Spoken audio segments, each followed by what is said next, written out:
Hey, lovely. So I'm wanting to get back into my habit of daily or nearly daily Wobble readings because they have been so nourishing for me, and I think for some of you as well.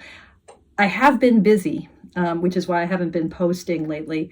I've been writing, and I've been cogitating, and I've been meditating, and I've been teaching.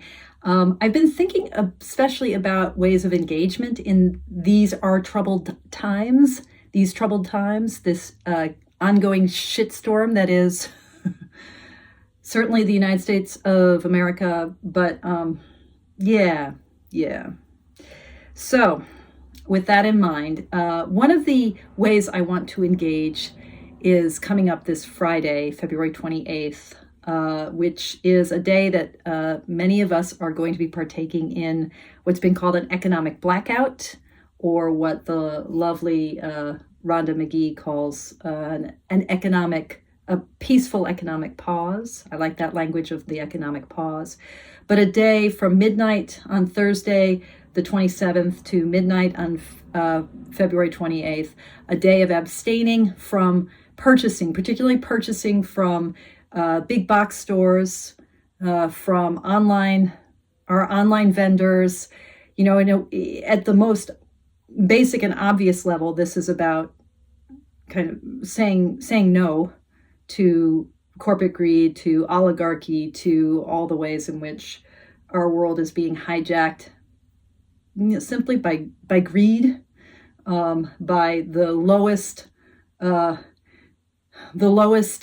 motivations that humans can have, by give me mine, get away from me with your yuckiness. I mean, this is ugly. This would be ugly in school children. It's so dispiriting. But we have power. We actually do have agency, and saying no thank you for 24 hours is one way to activate that agency, and just to soothe our own over anxious souls, to slow things down.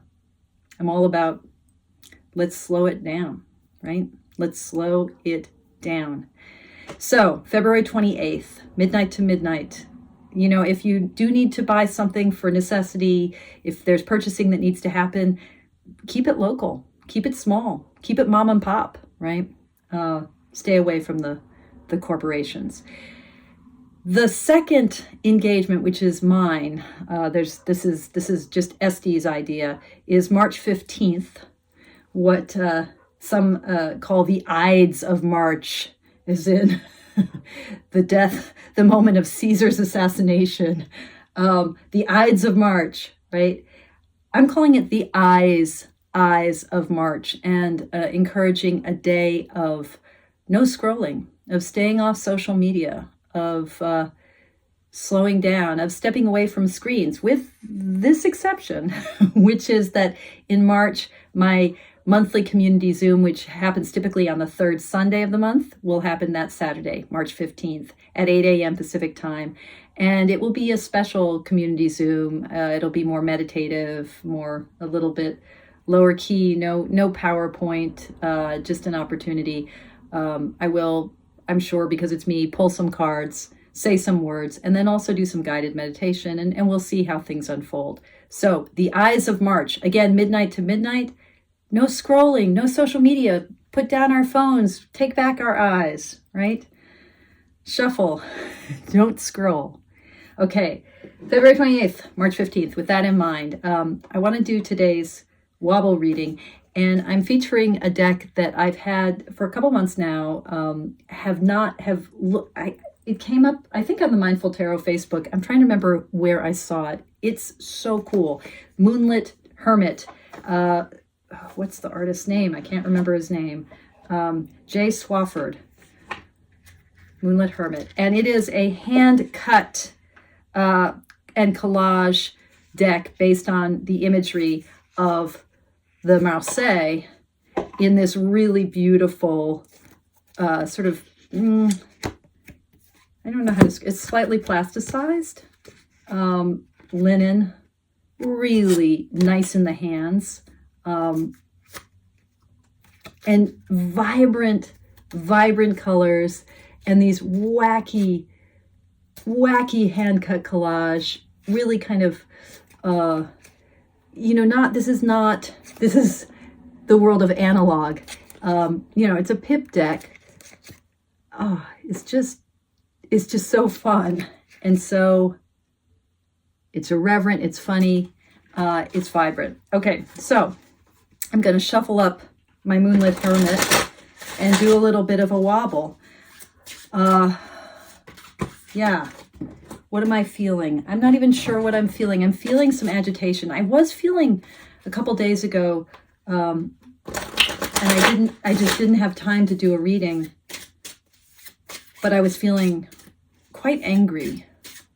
I was aware of my anger emerging, and I don't feel angry now.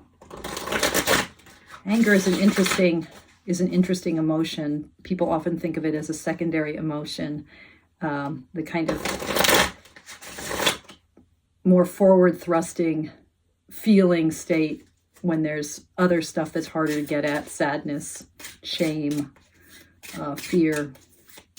But I don't know what that anger was. Today, I'm just feeling this vague uneasiness. Feels a little bit like excitement. An old friend of mine is coming over from Portland in 20 minutes. So I'm excited to see her. And I'm having some women friends over this evening. I'm excited, nervous about that. Nervous that, will they be happy? Will they enjoy their time with me? Will I enjoy my time with them? And also just, that kind of blend of nervousness where you're kind of on the edge of a lot of different possibilities. So life feels open. It's sort of two of wands feeling, kind of on the edge, on the brink. I just dropped a card. It was the Two of Swords. Interesting. Carenus et Cagitas. Discern and reflect. Yeah, so that is kind of what the Wobble reading allows, that two-ness, that doubleness of holding both sides of an equation. Okay. So, a couple more shuffles. This deck feels really fun to shuffle. It's a little slippy because of the plastic, but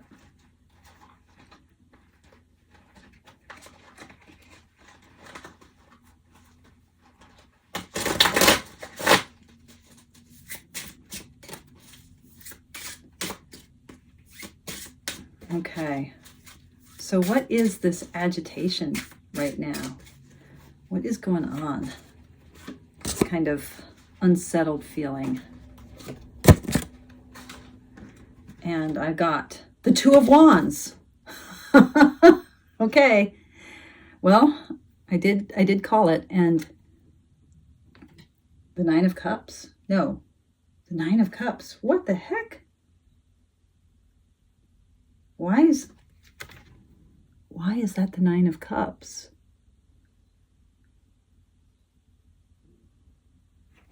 Holy shit. That is not the usual Nine of Cups. 9 skeletons lie dead on a desert floor, the poisonous contents of their cups pooling on the ground. Sharp, jagged mountains rise behind them. This could be the self-destructive end of cultish devotion. The cups have changed from receptacles of life-giving water to means of killing and death.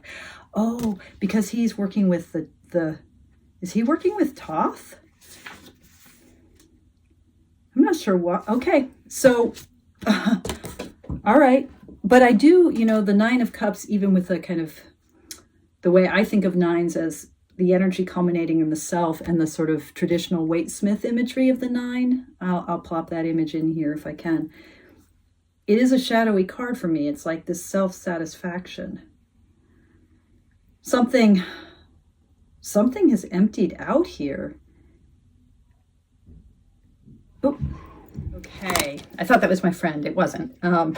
So back to these cards. I mean, Two of Wands, totally get this energy of being on the brink, which in this deck, those flaming skulls and what looks like kind of a portal.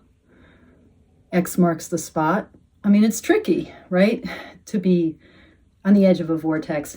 And then here, this card, which for me, the Nine of Cups would be the fulfillment of the heart in the vessel of the self, here, which has a kind of potentially shadowy quality because the self is enclosed. But here, I mean, this is like, an emotional, it's poison. It's the end for sure of something. And all these 9 skeletons, that imagery of Jonestown and drinking the Kool-Aid. So, I mean, I think there is this strong distrust of the self as a vehicle, a vessel for moving through this portal, crossing into this moment. And how do I hold that anxiety and possible just self-doubt? Yeah, I think that's a strong dose of self-doubt. Have I drunk my own Kool-Aid? Am I too smug and self-satisfied? What is the really good question here? And yeah, there is that Thoth element I'm realizing with the discs as the name for the suit of coins or pentacles. Yeah, so can I let everything go and come? Can I let there be flow? Can I trust the process?